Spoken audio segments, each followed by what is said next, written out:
Today, I am sharing a series of tests we conducted in WAN2.6, where we used a single prompt to evaluate one native shot cutting or shot sequencing capability. First, let me explain the core motivation behind our test in AI video creation.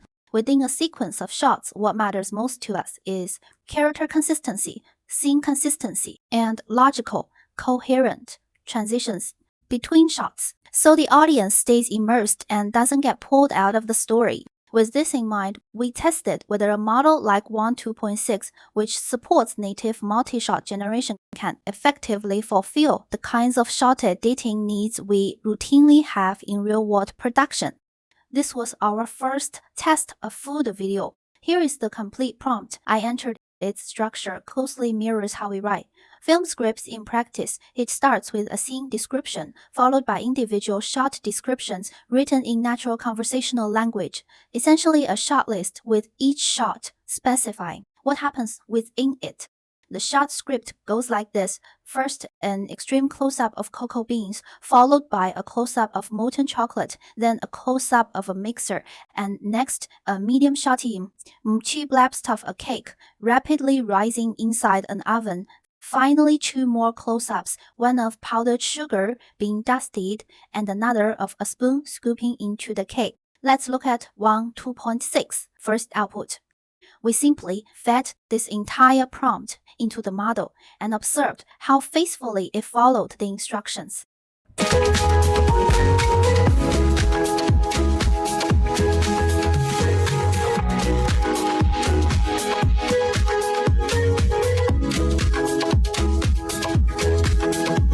As you can see, the visual quality is very high.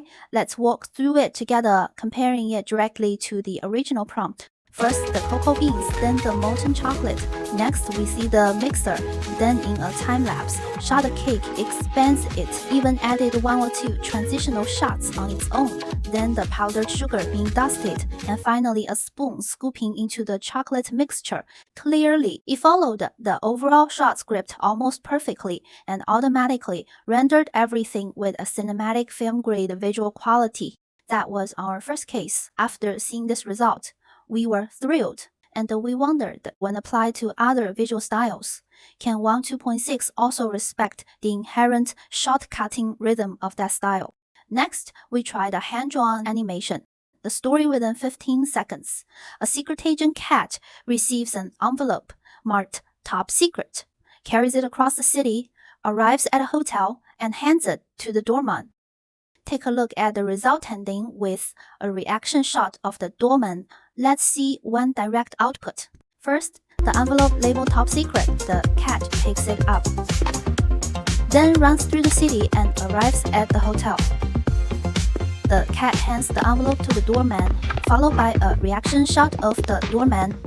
While not 100% perfect, we were truly amazed by the stylistic continuity as well as the consistency of both character and environment.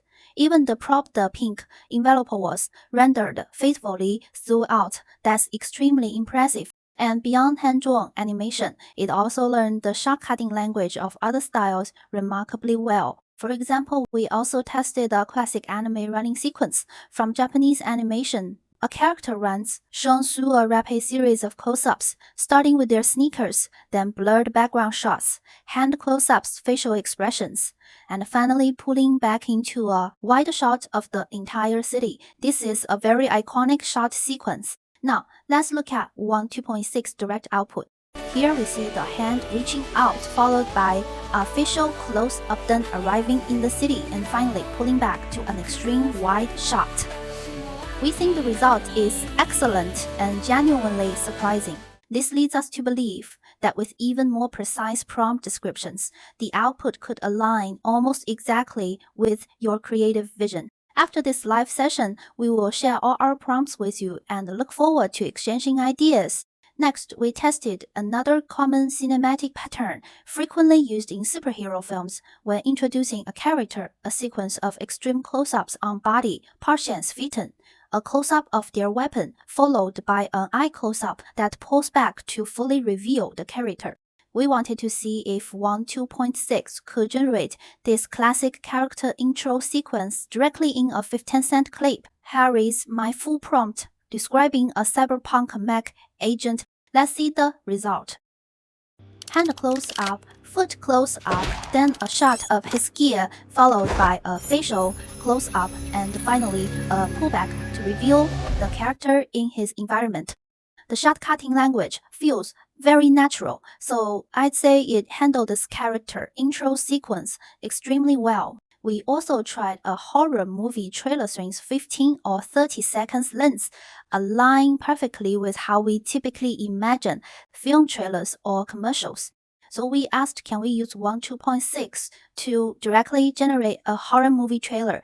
In horror trailers, the typical pattern is start with a series of intense close-ups in the first few seconds to build tension and atmosphere, followed by an establishing shot that reveals where the story takes place. Then, just as you sense something is about to jump out, scare you, it suddenly cuts to black, followed by coming soon. That's the basic formula for a horror trailer. Let's look at one's output generated directly from a single prompt. First, an establishing shot of the environment, then a close-up of a light bulb, a close-up of a TV and the light bulb exploding back to the environment, then a hand close-up, just as something seems about to happen. Coming soon, right? Coming soon to theaters. I think this result is also excellent and definitely worth further refinement. We also experimented with sports style shots mimicking a Nike commercial. We even tried placing a small logo in the top left corner. Take a look, it's all about athletic motion. It clearly learned the typical cutting rhythm of sports footage.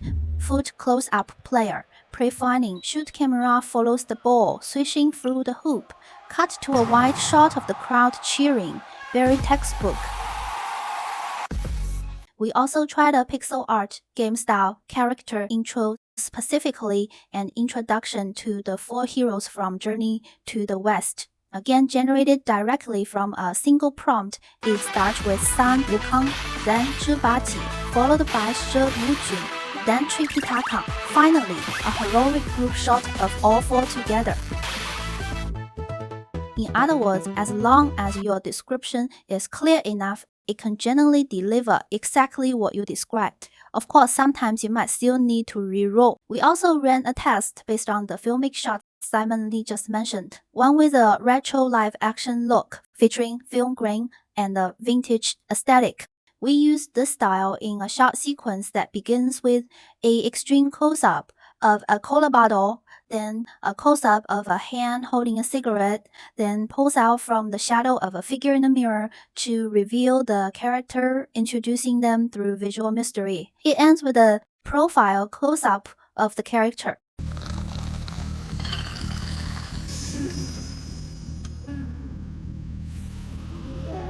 Let's look at the output pulling out from the shadow, revealing the character ending on his profile. Even though we didn't specify the lighting or visual treatment, it automatically rendered everything with cinematic film-level aesthetic, which truly amazed us. This lets us focus purely on what happens in the shots, not how they look. Finally, here's another sequence I particularly love, one used in fantasy films to introduce a new world. The standard pattern goes like this. Start in a narrow confined passage to build suspense, then suddenly open up into a sweeping long shot that reveals the entire fantastical world in a wide panorama. Next, cut to close-ups of magical details to showcase the world's texture and wonder, then finally return to a reaction shot of the protagonist. It's a very standard shot sequence, and now let's see how WAN2.6 executed it. A narrow tunnel, then suddenly it opens up to reveal the world, then close-ups that highlight the world's unique details, introducing its essence before cutting back to the protagonist's reaction shot. Throughout this sequence, one maintained excellent logic, continuity, stylistic consistency, which is precisely why we found the results so impressive. Alright, that's all I wanted to share with you today.